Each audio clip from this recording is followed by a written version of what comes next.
الشیطان الرجیم بسم اللہ الرحمن الرحیم فَهَزَمُوهُمْ بِإِذْنِ اللَّهِ، تو انہوں نے بھگا دیا ان کو اللہ کے حکم سے، اللہ کے اذن سے، اللہ کی مشیت سے۔ وَقَتَلَ داود جالوتا، اور قتل کیا جالوت کو داود نے۔ یہ داود جو ہے تورات سے معلوم ہوتا گڈریے تھے، جنگلوں میں رہتے تھے اپنی بھیڑیں بکریاں لے کر، اور ان کے پاس ایک گوپیا ہوتا تھا، اس گوپیے کے اندر پتھر رکھ کر اس کو گھما کر وہ مارتے تھے، لیکن نشانہ اتنا صحیح تھا کہ اس سے وہ کہتے تھے کہ میں شیروں کے جبڑے توڑ دیتا ہوں۔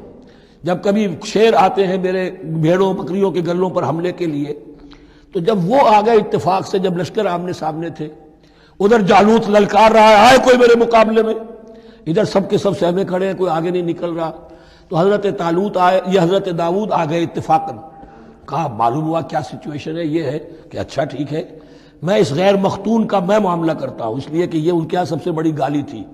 حضرت ابراہیم کی ملت میں ہے ختنہ، اور یہ جو کفار اور مشرک تھے ان کے ہاں ختنہ نہیں تھی، تو نامختون ہونا ان کے ہاں یہ سب سے بڑی گالی تھی۔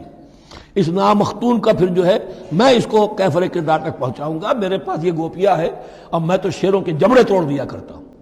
انہوں نے پھر وہ پتھر رکھ کر اور گھمایا ہے، اور سیدھا وہ آنکھ کے سوراخ سے اس کے بھیجے کے اندر اتر گیا، اور اس طریقے سے قتل داود و جالوتا، داود نے جالوت کو قتل کیا، اور اللہ تعالیٰ نے پھر ان کو جو براتب عطا کیے، وَآتَاهُ اللَّهُ الْمُلْكَ وَالْحِكْمَةَ وَعَلَّمَهُ مِمَّا يَشَاءُ۔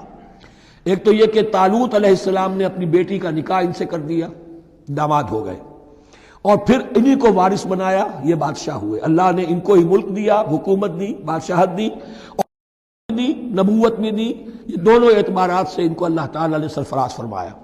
وَعَلَّمَهُ مِمَّا يَشَاءُ، اور پھر اسے سکھایا جو کچھ کہ اللہ نے چاہا۔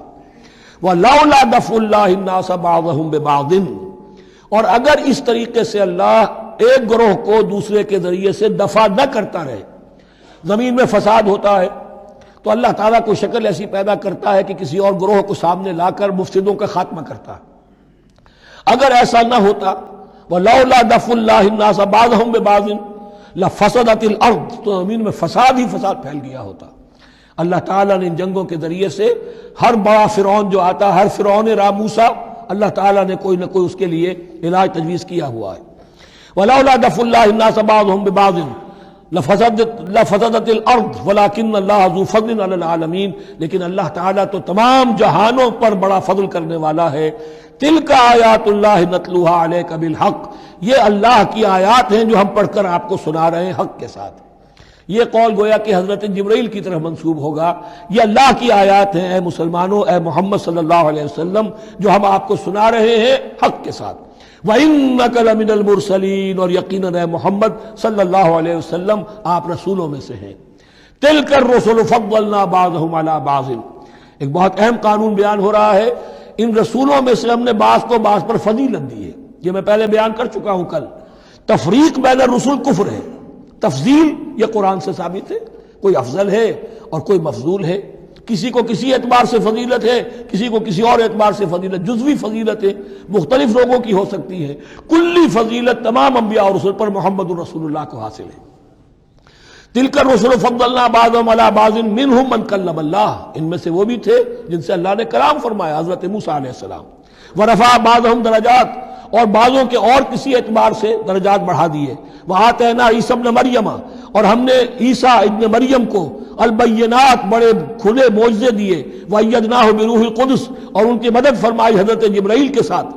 وَلَوْ شَاءَ اللَّهُ مَا اقْتَتَلَ الَّذِينَ مِن بَعْدِهِم مِن بَعْدِ مَا جَاءَتْهُمُ الْبَيِّنَاتُ، لیکن اللہ چاہتا تو یہ آپس میں نہ لڑتے جھگڑتے، نہ یہودیوں کی آپس میں جنگیں ہوتی، نہ یہودیوں نصرانیوں کی ہوتی، نہ نصرانیوں کے فرقے ایک دوسرے سے لڑتے۔ وَلَوْ شَاءَ اللَّهُ مَا اقْتَتَلَ الَّذِينَ مِن بَعْدِهِم مِن بَعْدِ مَا جَاءَتْهُمُ الْبَيِّنَاتُ، اس کے بعد کہ ان کے پاس واضح تعلیمات آ چکی تھیں۔ وَلَٰكِنِ اخْتَلَفُوا، لیکن انہوں نے اختلاف کیا۔ فَمِنْهُم مَّنْ آمَنَ وَمِنْهُم مَّنْ كَفَرَ، ان میں وہ بھی ہیں جو ایمان لے آئیں گے اور ان میں وہ بھی ہیں جو کفر پر اڑ گئے ہیں۔ وَلَوْ شَاءَ اللَّهُ مَا اقْتَتَلُوا، اگر اللہ چاہتا ان پر لازم کر دیتا، یعنی جبراً تکوینی طور پر، تو اختلاف نہ کرتے، جھگڑتے نہ۔ وَلَٰكِنَّ اللَّهَ يَفْعَلُ مَا يُرِيدُ، لیکن اللہ تو کرتا ہے جو چاہتا ہے۔ اللہ نے جو دنیا کو اس حکمت پر بنایا ہے کہ یہ دنیا کی زندگی آزمائش ہے، آزمائش کے لیے آزادی دی ہے، تو تو جو شخص غلط راستے پر جانا چاہے اسے آزادی ہے، جو صحیح راستے پر آنا چاہے اسے آزادی ہے۔